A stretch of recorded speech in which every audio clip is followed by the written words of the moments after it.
भारत की पार्लियामेंट में जो 4% मुसलमान एमपी जीत कर आए, अगर हकीकी मानों में जो पूरे मुसलमानों के शिया सुन्नी को वोट हासिल किए, एक असदुद्दीन ओवैसी है, दूसरे हनीफा साहब। आसान कामयाबी नहीं थी हनीफा साहब की, बल्कि पूरी पार्लियामेंट में जितने एमपीज कामयाब हुए, मेरी नज़र में अगर आप 5 अराकीन पार्लियामान को निकालेंगे तो मैं कहूँगा कि हनीफा साहब की सबसे बड़ी कामयाबी थी। और वहाँ पर बीजेपी ने एड़ी चोटी का जोर लगाया कि इनको कामयाब नहीं होना देना चाहिए, मगर अल्हम्दुलिल्लाह वहाँ पर तमाम लोग मुत्तहिद हो गए। वहाँ पर शिया के 2 ग्रुप थे, वो भी मुत्तहिद होकर, सुन्नी मुसलमान भी जो थोड़े मोट है वहाँ पर सब मुत्तहिद होकर एक इंडिपेंडेंट कैंडिडेट को पार्लियामेंट के इलेक्शन में कामयाब करना, ये एक बहुत बड़ी बात है। मैं इनको मुबारकबाद देता हूँ और माशाअल्लाह से इनके पास एक तड़प है अपने पार्लिमानी हलके के ताल्लुक से, बड़ी कोशिशें करते हैं पार्लियामेंट में, और हम भी हनीफा साहब के साथ हैं। और ये हमारे ईमान का हिस्सा है अहले बैत को मानना, इससे तो कोई इनकार नहीं कर सकता।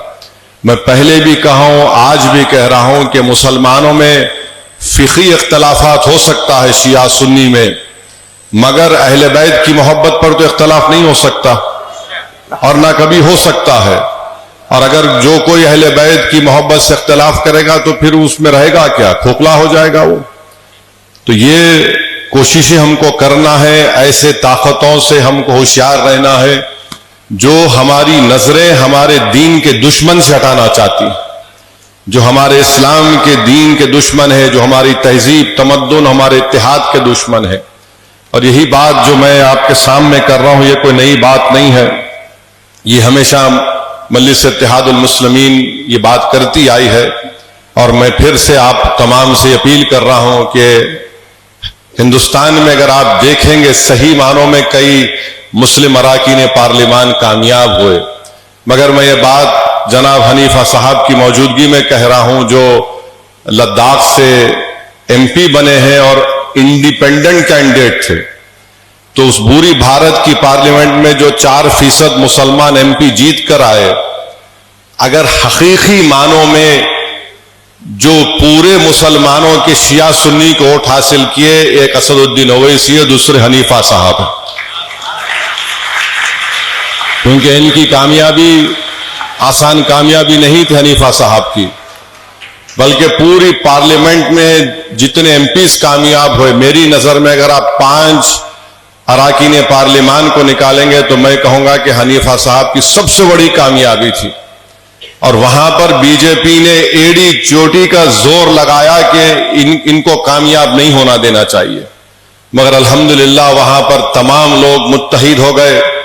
वहां पर शिया के 2 ग्रुप थे, वो भी मुत्तहिद होकर, सुन्नी मुसलमान भी जो थोड़े मोट है वहां पर सब मुत्तहिद होकर एक इंडिपेंडेंट कैंडिडेट को पार्लियामेंट के इलेक्शन में कामयाब करना, ये एक बहुत बड़ी बात है। मैं इनको मुबारकबाद देता हूं और माशाअल्लाह से इनके पास एक तड़प है अपने पार्लिमानी हलके के ताल्लुक से, बड़ी कोशिशें करते हैं पार्लियामेंट में, और हम भी हनीफा साहब के साथ हैं।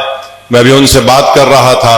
तो बहरहाल मेरे अजीज दोस्तों और बुजुर्गों, मेरी आपसे अपील है कि हम तमाम को अपने इत्तेहाद को मजबूत करना है। यकीनन हम अपने अपने मसलक पर चलेंगे, इसमें कोई इख्तलाफ नहीं है, मगर हमारी नजरें उनसे कभी हम नहीं उठा सकते जो हमारे खुले दुश्मन है। मिसाल के तौर पर वक्फ का कानून बनाना चाहती है बीजेपी की हुकूमत।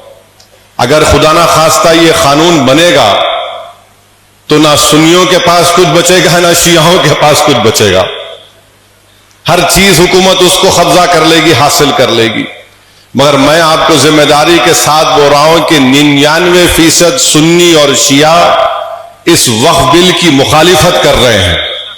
अल्हम्दुलिल्लाह मगर 1% है जो इब्नुल वक्त है, उनके लिए जरूरी है कि हुकूमत को सलाम करना, नमस्ते करना, झुकना, खैर कोई बात नहीं, मगर 99% सुन्नी और शियाओं ने मिलकर इस वक्फ बिल को रिजेक्ट किया है, क्योंकि सब जानते हैं कि हुकूमत का मकसद कानून बनाना, वक्फ की जायदाद को बचाना नहीं है, बल्कि वक्फ की जायदादों को छीनना उसका मकसद है।